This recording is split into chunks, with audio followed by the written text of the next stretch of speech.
As the civil rights movement persisted, the African American's perspective was integrated into education, politics, the economy, and popular culture. In turn, this added diversity to the American society as a whole.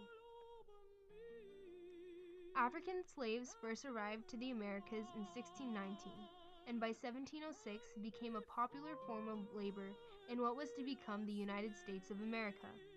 The lack of rights African Americans received as slaves continued until 1865, with President Lincoln's declaration of the Emancipation Proclamation and the ratification of the 13th, 14th, and 15th Amendments, allowing African Americans rights such as voting. However, this freedom did not persist. Under the Jim Crow laws in the South, African Americans were segregated under the idea of separate but equal treatment. During the 1960s, blacks were put into inferior positions, disenfranchised and controlled by government and vigilante violence.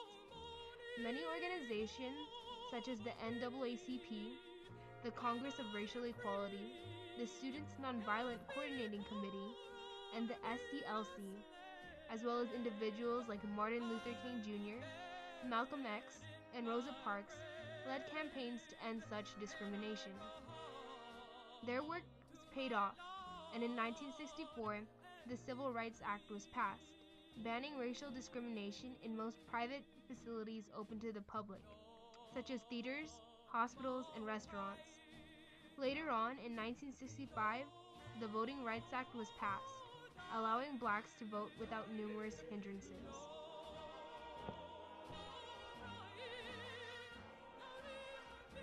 It has been said that education inequality is the most concentrated expression of all the inequalities blacks endured. Before the Civil Rights Act of 1964 was passed, the public school system didn't allow much preparation and opportunity for blacks. In the process of real estate redlining and white flight to the suburbs, blacks were segregated into certain neighborhoods where schools were funded by unequal property taxes. Unfit preparation within the public school system made it difficult for African Americans to establish economic security within the competitive job market in a period of deindustrialization. During the 1960s, metropolitan cities such as Chicago had severely large black populations, resulting in overcrowded classrooms and double shifts, causing black youths to only learn the bare minimum. Civil rights groups like the NAACP demanded that schools be integrated and funding be improved. However, this demand was not met. In 1963, Chicago School Superintendent Benjamin Willis declined the request for integration and instead added portable classrooms to black schools. This resulted in parent-student protests and even threats from the federal government to withhold funding. Even though the population remained predominantly black in most schools, desegregation and education equality through the efforts of government and civil rights organizations allowed black youths opportunity in the economic realm. It also gave African Americans the chance to integrate into American society, allowing them to pursue careers in business, medicine, and even politics. Before 1965, the Jim Crow laws of the South ensured full-scale black disfranchisement through literacy requirements, voter registration laws, and poll taxes, even though African Americans were given the right to vote through the 15th Amendment. These actions not only kept blacks from voting, but kept black politicians from gaining enough support to take office. In response to restrictions, African Americans held voter registration drives and education programs where blacks were educated on the processes of registering and voting. More famously known, Martin Luther King Jr. led protests in Birmingham, Alabama, fighting to gain African American voting rights. Blacks also fought through political organizing, as the Mississippi Freedom Democratic Party did by challenging the all-white regular Democratic Party within the state, adopting a platform that rejected the National Party's belief regarding civil rights during the presidential election of 1964. We cannot, we must not refuse to protect the right of every American to vote in every election that he may desire to participate in.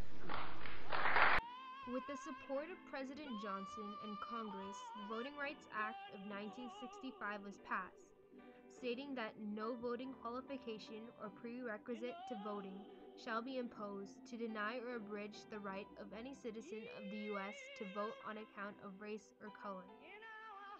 This law opened electoral politics to black voters and political candidates.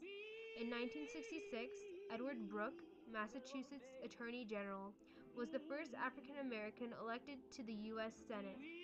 He demonstrated that black politicians do not only fight for their constituents, but for the benefit of the U.S. as a whole. In 1969, Shirley was the first black woman elected to Congress, and eventually ran as the Democratic nomination for president in 1972. This introduction of blacks into politics played a large part in diversifying the American society, as it allowed the African American mindset to be added to different federal branches, such as education, health, and welfare, as they were able to advocate for their African American population. Before the introduction of the Civil Rights Act of 1964, blacks were given limited employment opportunities and unfair wages. Prior to the 1960s, most blacks were taken advantage of and made menial service workers, such as elevator operators, gas station and parking lot attendants, truck drivers, etc., where they were rarely given fair wages and promotions due to the color of their skin. In response to work conditions, the NAACP created the Negro American Labor Council, who initiated the March on Washington for Jobs and Freedom in 1963, where Martin Luther King Jr. delivered his famous I Have a Dream speech. It was not until the Civil Rights Act of 1964 that this discrimination was outlawed under Title VII, which stated, "It shall be unlawful employment practice for an employer to fail or refuse to hire or to discharge or to discriminate against any individual because of such individual's race, color, religion, sex, or national origin." This law ended the exclusion of thousands of African Americans from higher paying jobs, as well as an end to discrimination in benefits, promotions, and day-to-day treatment. This end to unemployment discrimination was dubbed an economic success, as the previous segregation created economic inefficiency through the conflict it produced. Through this new law, the textile industry was integrated, and municipal black employment increased, and those who were service workers collected higher wages and better benefits. It also closed the wealth gap between blacks and white. With this economic integration into American society, many migrants who fled from the South returned to family roots in the 1970s, as educated people were able to find employment in integrated metropolitan areas of the South, allowing businesses to take advantage of national and international knowledge of both blacks and whites.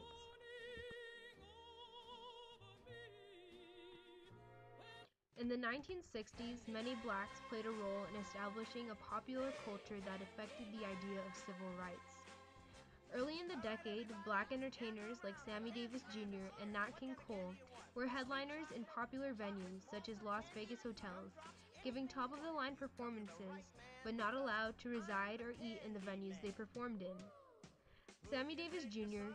even supported John F. Kennedy's presidential campaign, but wasn't allowed into the White House for the inaugural ball.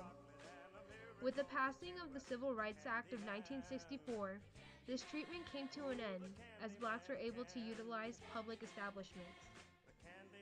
In July 1964, Frank Stanton, president of CBS, advocated for an editorial crusade among broadcasters in support of the civil rights movement. This allowed for the beginning of black TV, where shows such as The Bill Cosby Show, Mission Impossible, and Star Trek portrayed African American actors in prominent roles without black stereotypes. In sports, blacks have played a role in diversifying American society as well. Athletes such as Muhammad Ali played a large role in spreading the message of black pride and resistance to white dominance. Especially during the 1968 Olympics, Black sprinters Tommy Smith and John Carlos bowed their heads and raised their fists while on the award stand in a salute to Black power.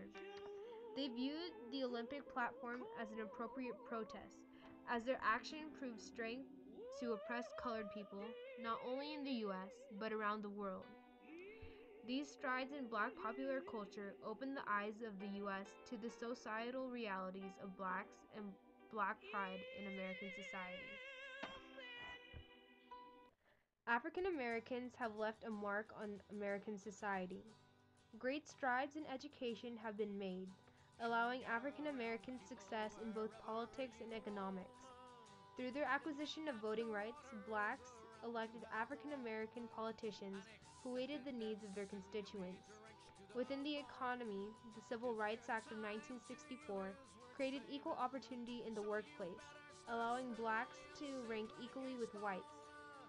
Even pop culture icons push forth the ideas of Black realities in comparison to their stereotypes, as well as Black pride. All these successes in their branch of Black life and culture have resulted in the diversified America of today, integrating and desegregating the U.S. society in order to change the perception of people from collective groups to the unique individual.